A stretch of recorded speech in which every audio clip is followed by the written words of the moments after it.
Speaking of ATEEZ, what we got here? Oh. Fix Off, Desire Project #1, Tunnel, ATEEZ. MINGI, huh? MINGI. Nixie, I would choose that cheese finger over that zombie kiss any day. Wow, I don't know if that's ever been said before. You were here. Let's see what we got.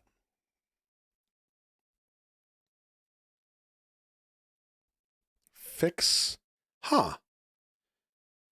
So it says fix on. The title says fix off. Let's see what's going on here. Oh, fix off. Okay, there we go. Yeah. 사진 작은 맘까지도 한 글자도 보기 어려워서 다 떠나보냈어 혼자 남겨진다는 게 해도 적응이 안 됐나봐 소중하다는 건 과연 나한테 무슨 의미일까 I gotta get a fucking love Everything I say was a lie 이대로 모든 게 전부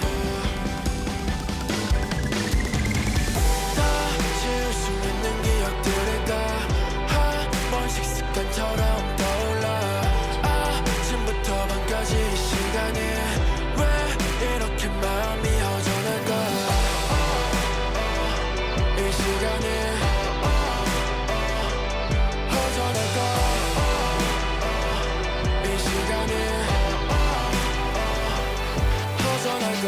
애써도 봤어 애로도 봤어 끝에 공한 마음 며칠의 알코올에 담겨 흐릿한 시간 갈상 됐어 자가 쿨하게 보냈다 하면서 끝자락에 지그시 앉아있는 조각 비워지겠지 아마 또다시 채워지겠지 아파도 현실을 마주보겠지 나라도 꿈이었을 거야 마음도 gotta get a fucking love Everything I said was a lie 이대로 모든 게 전부 다 지울 수 있는 기억들이 다 한 번씩 습관처럼 떠올라 아침부터 밤까지 이 시간이 왜 이렇게 마음이 허전할까 Remind me to come back to this fire scene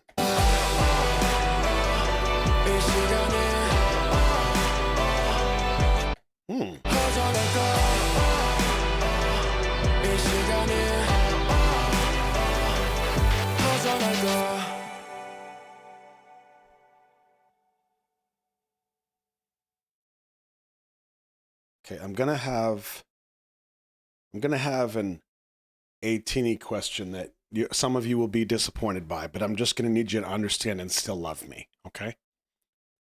Because I'm still baby at ATEEZ.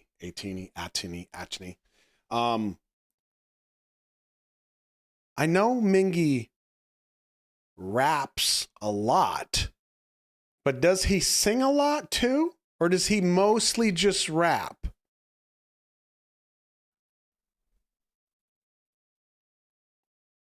He doesn't sing a lot. Mostly rap. Okay, because I know MINGI's voice has always popped out to me, and I love that voice, that low voice when he raps. He's got just great cadence and great flow. There was a couple vocal pieces here that really kind of grabbed me. I thought it was really, really good. And it just made me think, like, is he singing sometimes and I just don't hear him because there's a bunch of other guys singing? I just didn't know. Okay. Overall, the visuals, I think, are really, really good for matching the vibe of the song. The feeling of the song, we have this kind of dead landscape. It's dreary, it's gray, it goes with the message. Very simple, very easy. And we can kind of break it up between the different scenes with these little inserts of like this shot here. There's a couple others. He's like in a hallway and it's kind of slow motion. It's a little choppy.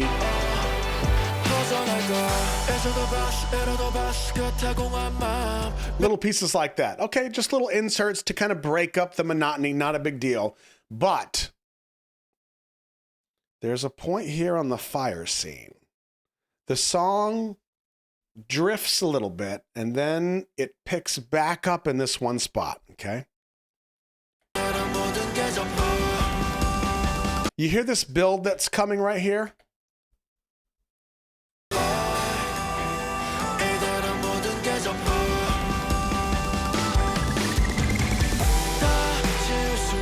Now you hear that drop that happened and now we're in the fire scene.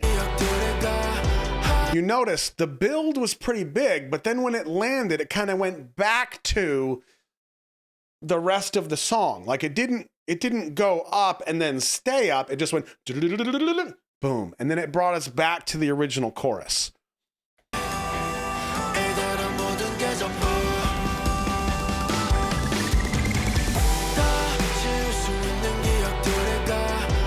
And for me, it brings me up.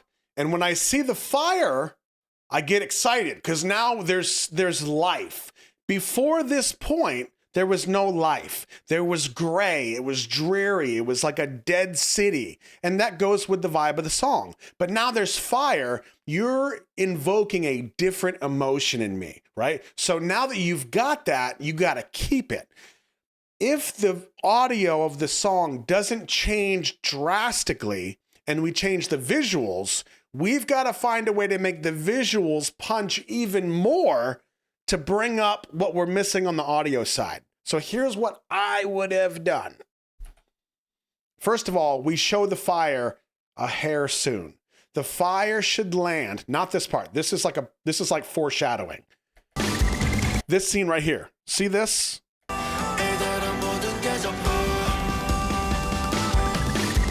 Right there. When we saw him here, this is the first time we see the fire outside of him lighting the note on fire, okay? So there's our foreshadowing. This is a giveaway. It's too early. You're giving away the punchline before it's time.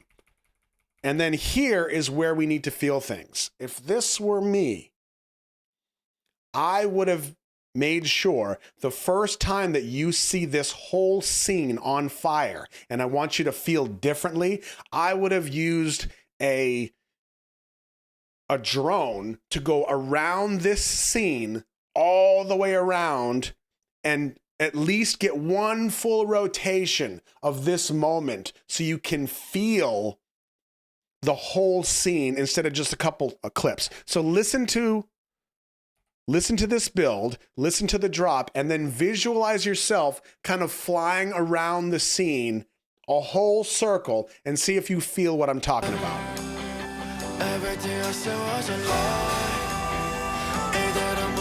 And you gotta remember, when that beat drops, that's when the fire shows itself.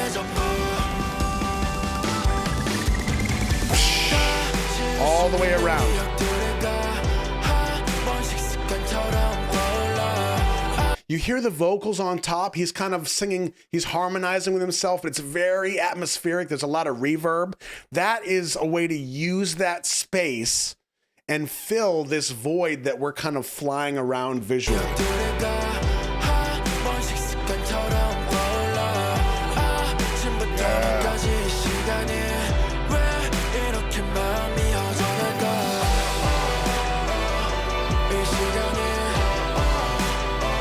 Because see, to me, if he's going from this gray dreariness and now there's this next level happening with fire, whether that's a life away from the dreariness and the gray, or if it's him setting shit on fire and I'm done and I'm moving on and bam, I still have to find a way to differentiate those two things. The fire is one way to do it, but the camera work also has to kind of complement those visuals. And if you notice, watch the camera movements here in the fire scene. It's still very like jostled. There's a lot of hand cam movement, and we even get these right here. These like old film strip kind of cracks in the film like the old days. Okay. Obviously it's in post, but we get a lot of this brokenness. But to me, the fire kind of represents freedom in a way. Freedom from the gray, freedom from whatever's bringing this song about. So to me, that's where I want to release from this jostled movement of the camera and kind of just go boom.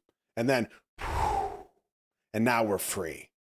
That liberates the singer, it liberates us as the listener, and it liberates the camera. And the camera is the translator between the artist and us. The camera will show us only what we should be seeing.